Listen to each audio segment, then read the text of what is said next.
Hi, it's Lisa Cuneo, and welcome to my scrapbook table. I'm here today for Mix It Up Monday, where we mix things up on our layouts, and I'll have a link below that tells you more about that. I am creating this pocket page, which is a companion page to the layout that you saw in yesterday's video. If you didn't see that, just back up one and you'll be able to see that video.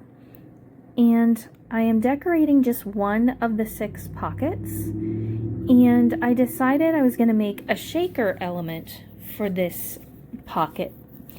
And originally I thought I would just do all one layout, all one video, but it was going to just be too long. So I decided it was best to split them up.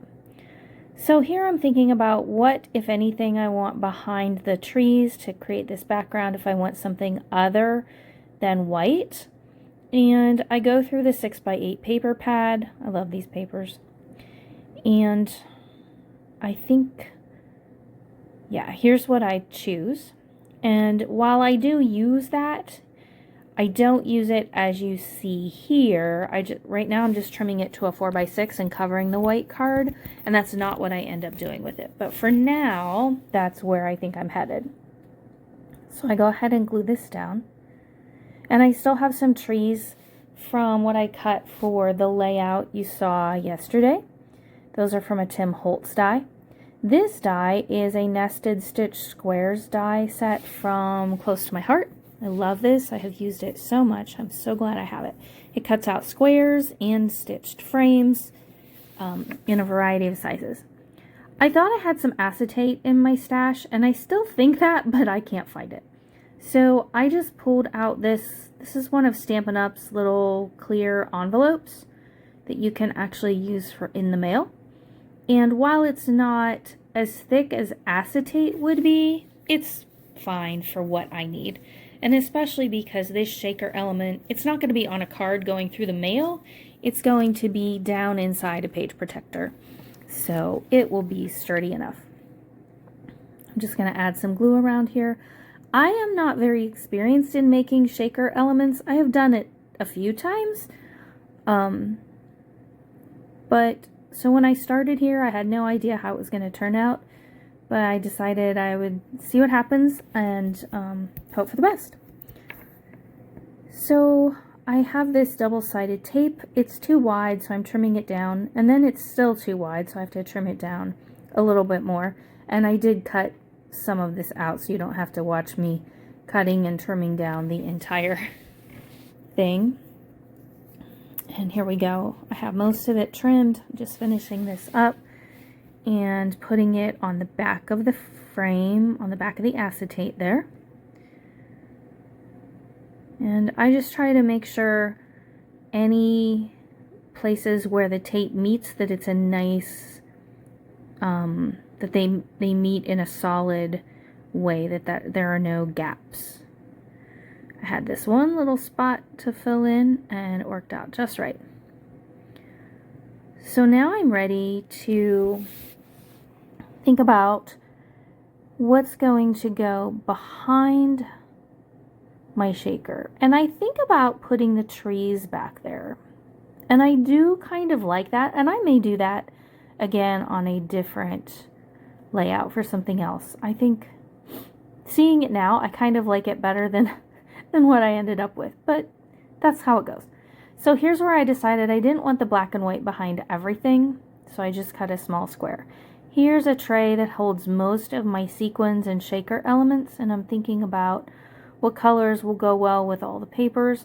And it turned out that there was a mix in there that already had the pink, the purple, the teal color, and some silvery and white. So I thought, hey, I'm just going to use that. So I pour some in there. I could have gotten by with less, but I have lots of these.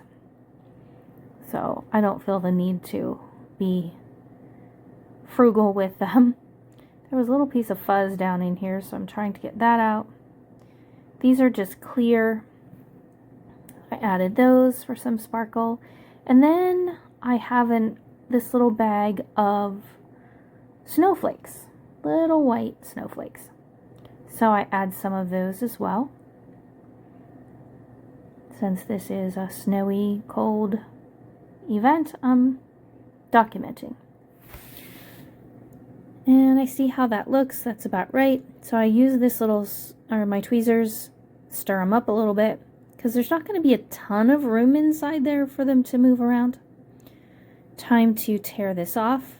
I love this part. I love tearing this off and putting the shaker or the acetate down and seeing how it's going to look. That's the best part of making a shaker for me. And here we go. I'm going to trim this little bit of extra off.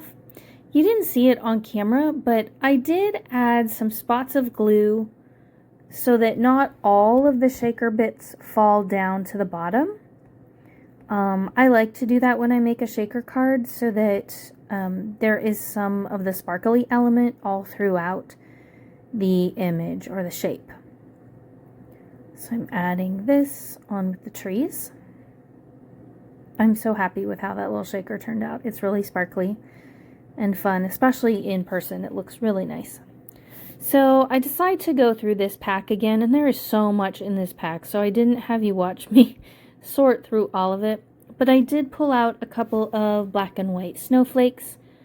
I thought of using the flour, but I didn't. I found this cup of hot cocoa though, and I thought that was just right. That was exactly what I wanted down in that corner. Then I pull out the enamel dots that go with this Feelin' Frosty collection from Simple Stories. There they are. I don't usually keep my enamel dots with collections, especially after I've used them a couple times, but for this one I am going to. I'm going to put this back in my Christmas box so that I have them next time I decide to do some winter or Christmas pictures. And I just put a few around there. I usually use the flat edge of my scissors to position these enamel dots, because if I try to use my tweezers, they end up like popping out of the tweezers and they go flying, and then I can't find them, or one is on my shirt later. So I've come to just use the edge of my scissors usually if I can't get it to work with my fingers. Sometimes my fingers will work to do this, sometimes they just won't. Now, in a moment here, you will see not only the finished shaker card, but the finished pocket page next to the layout that I completed in yesterday's video, so that you can see how they all came together. There, I've cleared off my desk. Here we go. And originally, I have it, I think I'm going to put it there, but I changed my mind. And I decide I want it more to the left. So I switch those two pieces. And there we go. I like how that pulls all the elements from the main page into this pocket page. It has the trees, it has some sparkle, it has some of the stickers and enamel dots. That picture is upside down. I will see if I can fix it. If not, you'll just have to look at that one. Sorry. We're at the end here. Thanks for joining me today. Bye.